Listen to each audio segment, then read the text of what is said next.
Debbie, it's a pleasure to welcome you at the Horyou village. Thank you so much, Jonathan, for having me. Having your presence and all the value you convey and you represent through your association, the Children for Peace, is for us, very dear to our heart. So Debbie, so much work done, so much things accomplished for social good, for positivity. Can you tell us the dream maybe that is building the energy that you have traveling the world to do good? The dream is very simple. I believe, and my co-founder Lamia Khashoggi believes, that the only way forward for children all over the world, no matter their status, but particularly those in disadvantaged areas or areas of armed conflict, is education. So my personal dream is that every child on earth receive a proper education and at least have the opportunity to the road to success. Without the education, these children are doomed. The cycle of poverty continues, the cycles of crime continues, child labor, sexual trafficking of children, drug abuse, and their exposure to HIV/AIDS. So it's really putting them on the road to different plagues unless we confront it and do something about it. And I personally believe it can be done. I know it's being done because we're doing it. Our focus is strictly on education, and our motto is building the future one child at a time. And over the last 10 years, when we started this association, has been an incredible journey, meeting incredible people. And we have an unbelievable opportunity at this time, in this place, to actually do something. And I know that the only way we can achieve it is networking with other NGOs, other nonprofits. And the reason for that is because we all have the same vision, basically. And some of us are doing it through medical projects. Some of us are doing it through education. Others are doing it by feeding the children so they have enough food in their tummies to go to school. If we don't work together, we're defeating our own purposes. And I want to thank Horyou because it's the only platform I know of, or that I've ever seen, which offers the opportunity to any nonprofit, anywhere in the world, no matter how big, no matter how small, to actually have a voice. And our voice as the Children for Peace is for the children. We speak for the children, we represent the children. It's nothing about us as the adults. It's all about them. Their hope, their vision, their dreams, the stars they see in the sky that they can reach for. That's our vision. Well, Debbie, thank you. Thank you for this very, precious statement. Traveling the world, meeting those children, the ones that are going to write the future, Yes. our tomorrow. Do you feel that by doing good, by the good willingness, by the genuineness, do you feel that it can, be perceived and make it grow into a possibility that through education can spread to all the other, fields of activities to enhance this positive cycle that you are, conducting? Absolutely. Education broadens one's horizons. I have the view that violence is not just gangs or armed conflict, or fist fighting. Illiteracy is violent. If you can imagine being in a box and you don't know how to get out of that box, and you start fighting, and you're fighting and fighting to get out of the box, but the box never opens. That's illiteracy. That's the violence of illiteracy. It keeps the children boxed, and they're stuck in a box. And the box is the cycle of life for them. They can't change it because they don't know how. And education offers them the hope and the dream and the means of how to get out of that box and do something better, be more successful than the generations before them. It doesn't mean that every child is going to be the next Einstein, the next CEO of Google, the next founder of Facebook. It doesn't mean they're going to be multimillionaires or billionaires or trillionaires by the time they grow up. but it means they can do something effective, you know, and they know. You should see their faces when they get dressed to go to school. Their faces in the classrooms. They're joyous. You know, we work in various parts of the world, and we're in Mali, in northern Mali, just south of the troubled area, and in a region called Mopti, in a village called Sama in the Dogon country. And we work with Mujeres Solidarias, which is out of the University of Malaga in Spain. And the president and I work together on a project in Mali. And I work in, the Children for Peace works in Ethiopia. We fund the education and pay the rent for the orphanage, where we have some children who are destitute. You know, some of them were left on the steps of the police station. Some of them were just found on the streets. Some of them were brought to the orphanage by family because they have no parents, these children. We support them, and we fund their education through a scholarship program called the Montserrat Caballé Education Scholarship for Ethiopia, which we formed with Montserrat Caballé. We raise the funds for it, and all of these kids go to school in a private school run by and founded by an Italian lady in Addis Ababa. We're in the Palestinian territories in a refugee camp. We have 800 students there who are on a tutoring and mentoring program with us. We hand chose the tutors and mentors who are all university students. And they come in every day, 7 days a week, and work with the kids that go to the UNRWA schools, the UN RWA run schools in the camp. And it's been called, the UNRWA called it the most successful program they've ever seen. And the kids, even if they're sick and don't go to school, want to come to the after-school program, to the tutoring and mentoring program. They thrive, their lives have been changed. You know, we have a child who said, my future was black. People would ask me about my future and all I saw was black. Now I see hope. Now I see light. Now I want to be an architect. I want to help rebuild this area of the West Bank. You know, we're in Syria, in Lebanon, with Syrian refugee kids. These kids have been called by the United Nations the lost generation. I call them the found generation. I found them. You know, and we have over 1,000 kids in school. In cooperation with a Syrian refugee woman herself, who had to set up an alternative education program because the government schools in Lebanon are full. And so she created an alternate education program, got it approved by the Ministry of Education, and we're in 9 locations where there are Syrian refugees.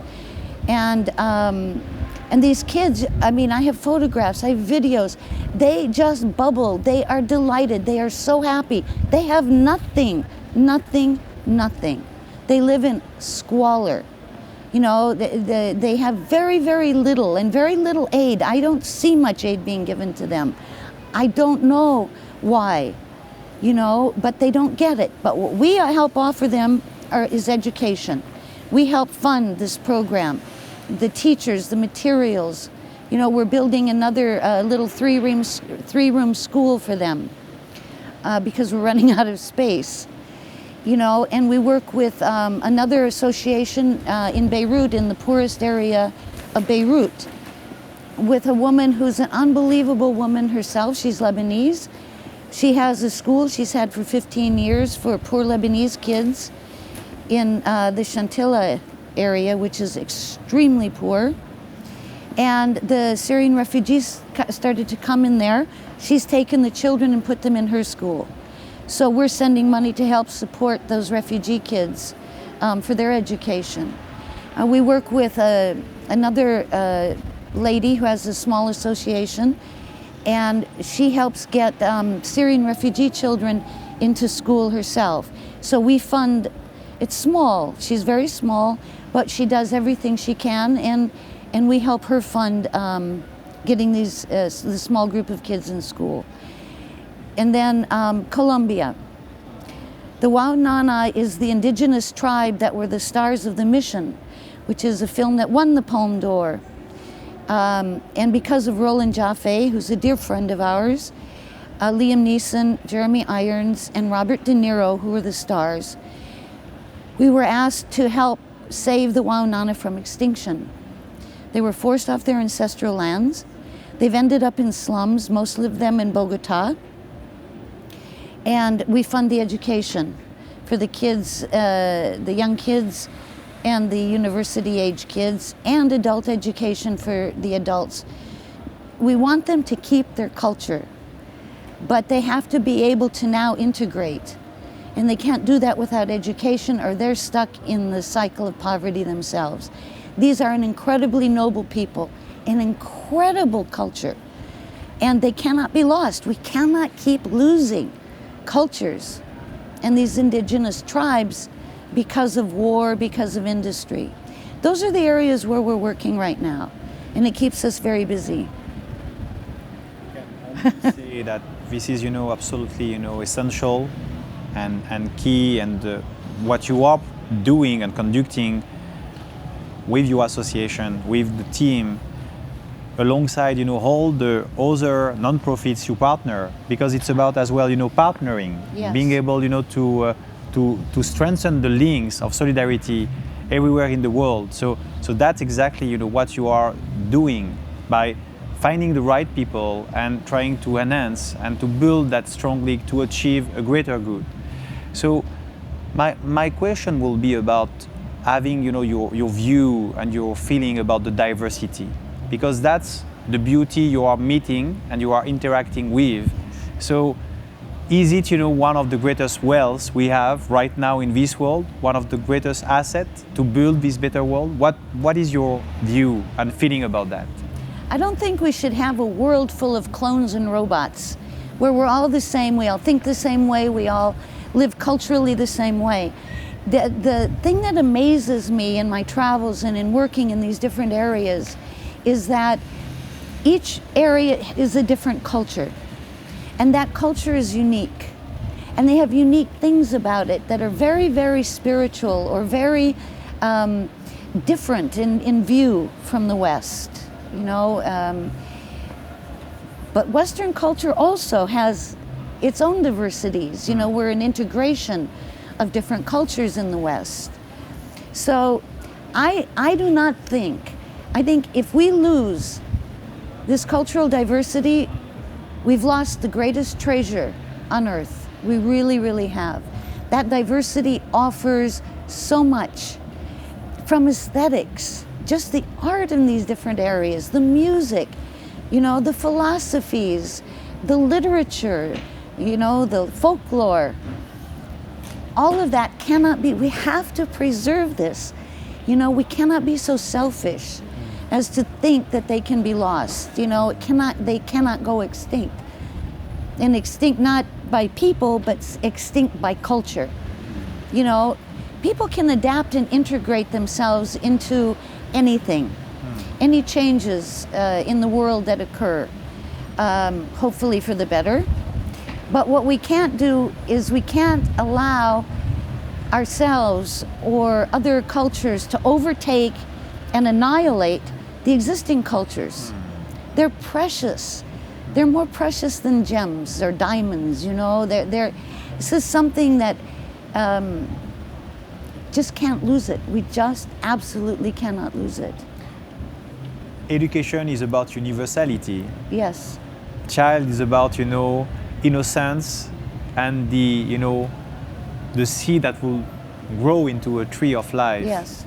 So do you believe that one of the key of harmony is in our way and in our thinking and thoughts on how we will interact between, child, education, and the fact that we provide an area, a momentum, or a sphere, or just the conditions of mutual reciprocal respect? Absolutely. If we cannot respect each other, all is really lost. because it's at that point everything fractures and splits off, like, you know, the fault of an earthquake, and it grows and it gets bigger and bigger and bigger until the chasm seems impossible to overcome. I don't believe that as human beings we have lost our humanity to our fellow man. I don't believe it, and the reason I don't believe it, and the reason that I can't be pessimistic, is because I see that humanity on a daily basis. I see it among people I know. I see it in the children. You know, you can take children from different cultures and put them in a room, and I've done it, and they don't speak the same language. And yet, for hours, they sit and play, and they laugh, and they have their own language. They create their own little universe of playtime and sharing and respect, you know? And I've seen them play cards where one will win and the other will lose. And the one who loses is laughing because they just had fun. And the one who wins then tries to show how the other one can get better and win. That innocence, that reciprocity is something that we all can learn from. I learn so much watching children, being with the children, that innocence, the lust for life, you know, that urge to just go forward and overcome, and whether it's in their studies or in a sport or the living conditions, you know, they just light up a room. We as adults need to light up the planet. We need to be the light. We have to shine the way. And where we cannot do that, we have lost everything. We have lost it. And we have lost it not for ourselves, because if we lose it, we deserve not to have it. But we have lost it for every generation to come. That is irresponsible. And that is dishonest. We go through life and we smile and we look like we're enjoying life and everything is just great, while we turn our backs on the rest of humanity. How can we do that? It is inconceivable to me that that can be done. It just can't be done. But in order for us to be able to spread a message, in order for us to be able to enlist everyone, encompass everyone into this mission for these children, we have to understand that they have to be willing.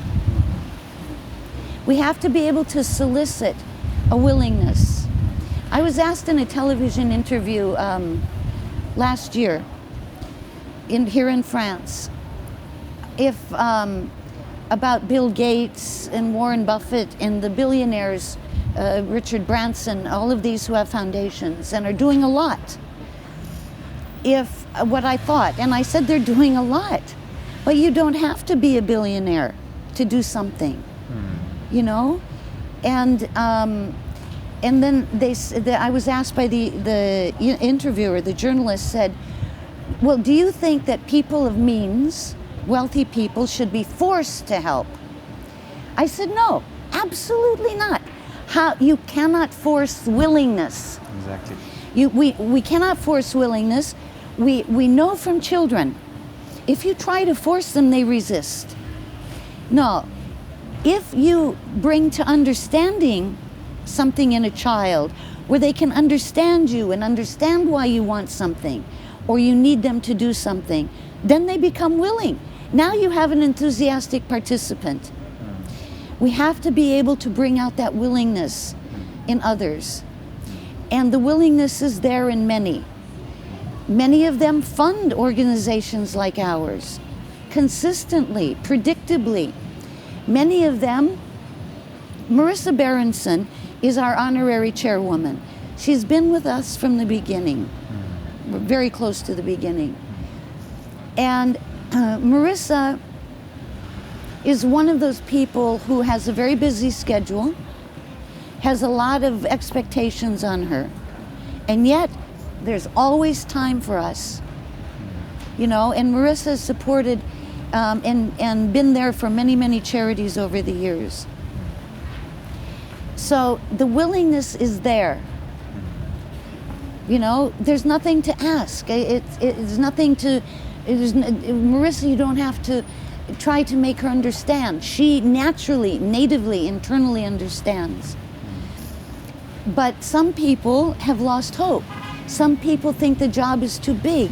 Some people think you can't make a difference with one child. You know, well, Einstein dropped out of high school, and we have the theory of relativity. And then unfortunately subproducts of that which are a bit destructive. But nonetheless, this is a young man who never finished school, but he went to school. Exactly. Up to a certain point he had an education. You know, then you take others who've been very, very disadvantaged, who rose to the occasion. Somehow they managed to get through high school. Somehow they managed to get through university. And the impact they have had on the rest of life is unprecedented. It's historical. They've left their imprint in the sands of time for others to walk in. My view is that we must leave our imprints in the sands of time. They will not be washed away, because those imprints will be carried forward by every child that we free from the shackles of illiteracy. And those shackles of illiteracy will bring forth doctors. They will bring forth architects, artists, musicians, writers, you know, among many, many other things, but fashion designers, I mean, cinematographers, filmmakers of all kinds. So how can we lose by investing our time, our energy, and some money into making sure these kids go to school, get an education, and carry on our dreams, our hopes, and our aspirations? And that's all I ever ask of the children. Our first university graduate graduated with his bachelor's degree in Ethiopia in August. And I have a deal with him that he doesn't leave Ethiopia, that he stays and he helps provide other children with what we were able to provide him. Now he's working on his master's degree and he has a job. And I'm very, very proud of him, because if you saw how he lived, the conditions he lives in, all we did is paid his way to school, provided the funds for his books and the tuition, and he did the rest. He's brilliant. He would have never been able to do it without us. And I ask him, please just carry forth the light. Pass it on. Debbie, if you had a message to send and to address to the citizen of the world, what will be that message? March with us. Stand with us. And give the hope. Provide the dreams. Shine the light. Thank you, Debbie. Thank you. Thank you very much. Thank you. I mean it, huh? I know.